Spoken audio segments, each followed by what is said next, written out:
cho cái trạ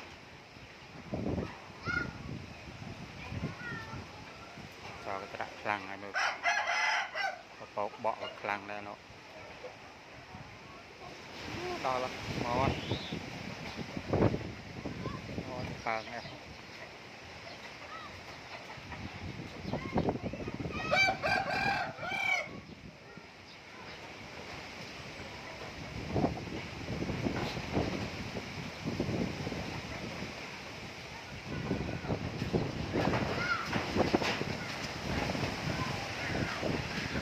to là đây đó